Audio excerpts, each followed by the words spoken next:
Wait, what? Oh, we've been able to just automatically sync waveforms for like 8 years? Okay, so why are we, whatever. All right, so it's 2012 and I just graduated from film school and I wasn't really sure just what I wanted to do with my life.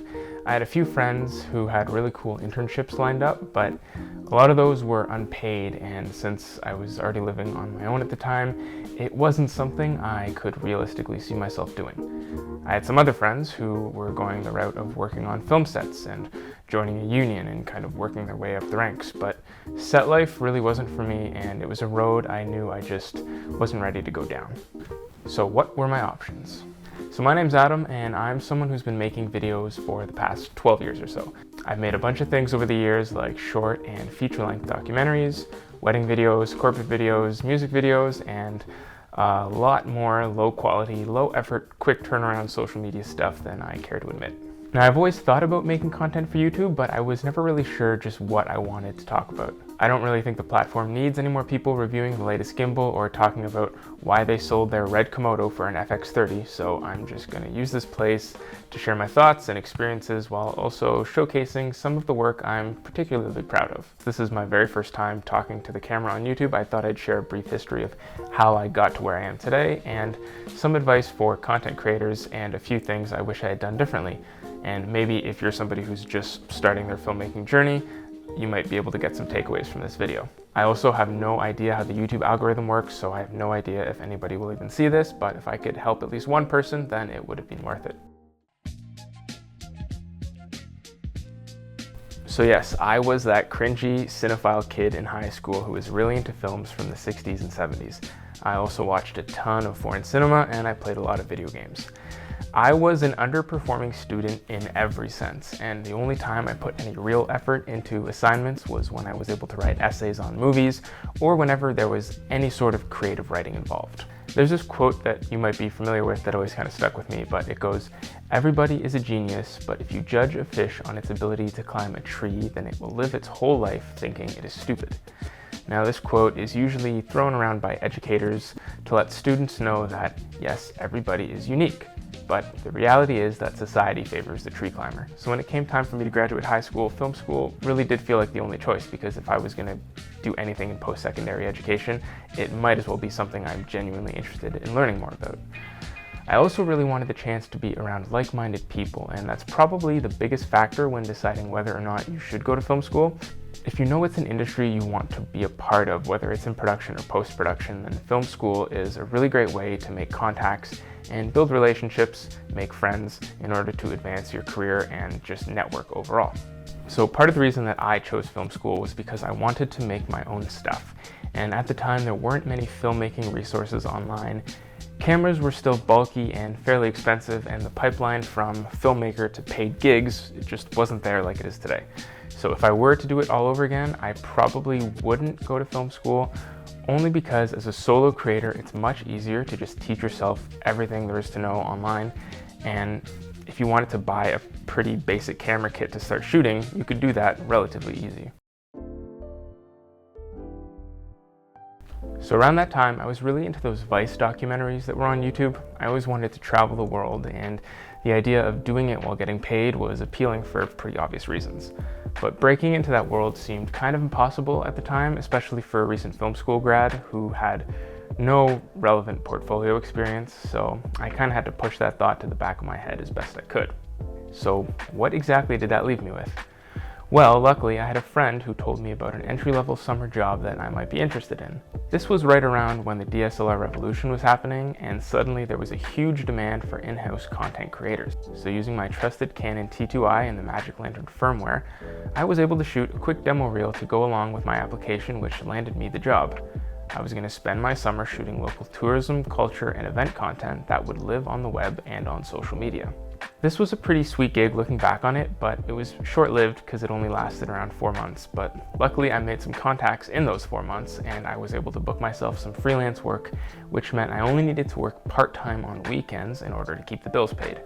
Around that time, I also made the decision to try to break into the wedding scene, which is ultimately something I'm glad I did, because I was able to use that money doing weddings to buy better equipment and improve the quality of my work. Don't get me wrong, weddings were horrifying when I first started. I was really bad at them, but I stuck with it long enough to where I'm pretty happy with some of the stuff I'm doing. Looking back on this situation from a purely business perspective, it would seem like it was a good idea. I was making money shooting a variety of content, and I was building a name for myself in the local wedding scene. But was this the work I actually wanted to be doing? Well, no, not really. You see, my mind kept wandering back to those Vice documentaries that I love so much, and I realized that all the work I was doing with these event, tourism videos, and even weddings, it was all content that wasn't really related to any of that, and it was actually pushing me further away from my goal than I realized, because what I was doing was building a portfolio of non-relevant work.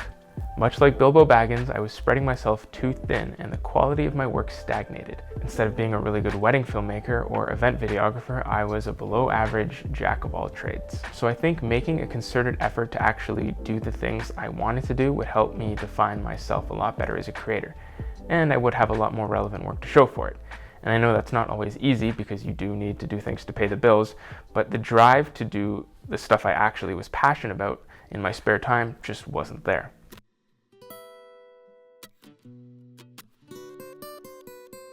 So in 2015, I got a bit of a financial break when I was asked to interview for a job at the local school board in the multimedia department.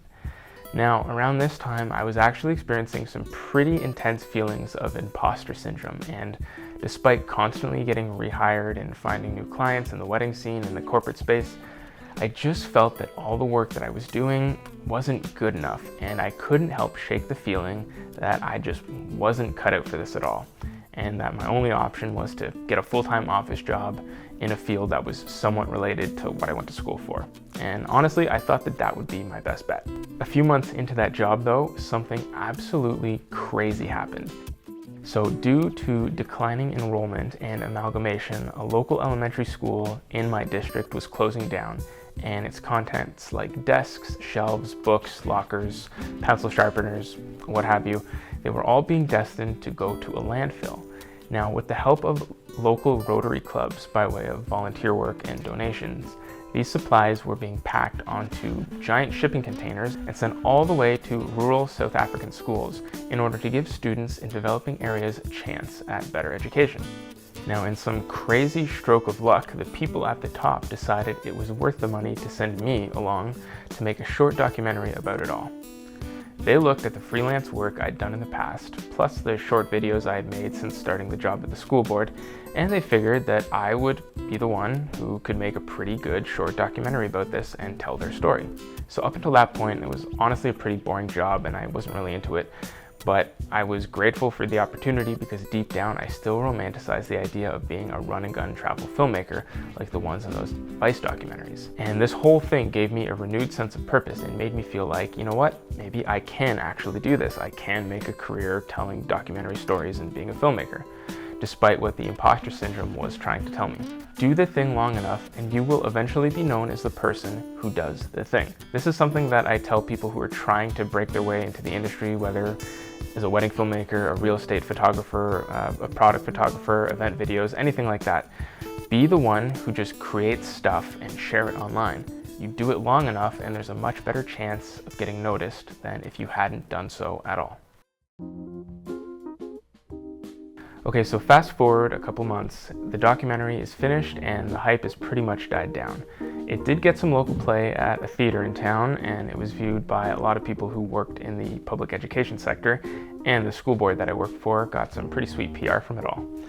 I kind of hoped that I could leverage that experience in any way to land me another documentary-related job, but sadly that just wasn't the case. And after applying to a few roles and getting rejection email after rejection email, I decided that if I was ever going to do something like this again, I would need to make it happen myself. So the town I live in is actually home to a production company called Definitive Films, and I had met them through some freelance work I did way back in the day. They had just sold a feature-length documentary they made to Paramount about the Teenage Mutant Ninja Turtles, and doors were starting to open for them to further develop their brand. So I saw that they were planning documentaries about different pop culture IPs, and I thought, well, my Shenmue documentary might fit into everything they're doing.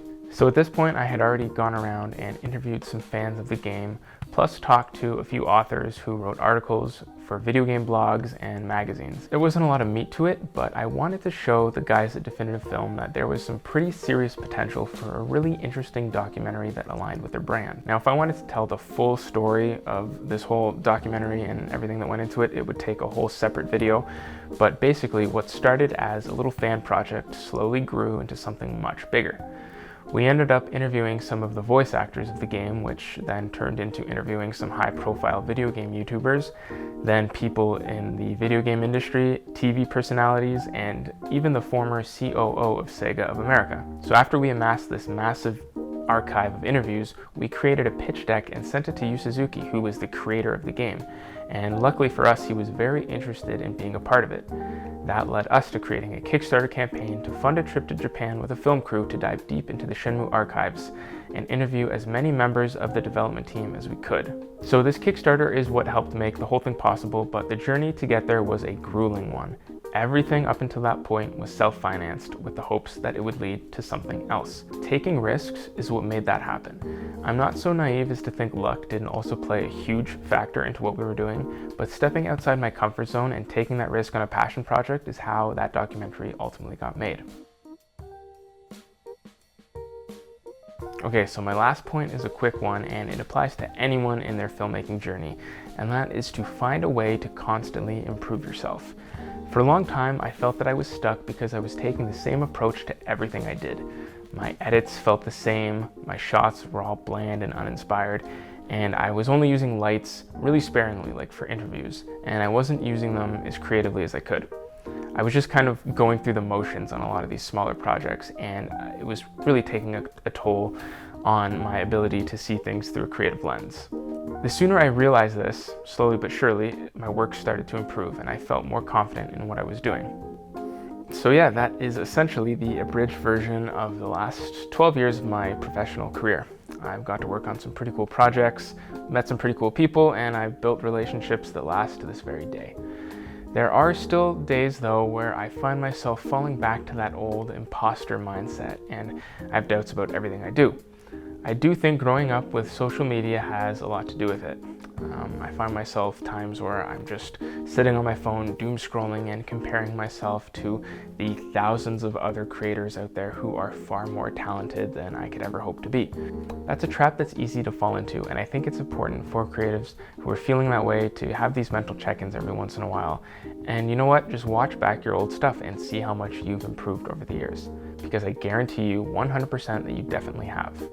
Thanks to anybody still watching. I hope that maybe somebody somewhere was able to take something away from this video and apply it to their filmmaking journey.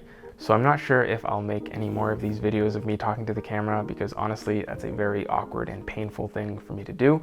But it was a fun experience and I'm glad that I did it. Oh, and if you are interested in video games and the history of video games, I will leave a link in the description for that Shenmue documentary I talked about. It was a really cool experience to be a part of and probably one of the biggest things I'll ever do. I'm not really sure how I'm supposed to end these things, so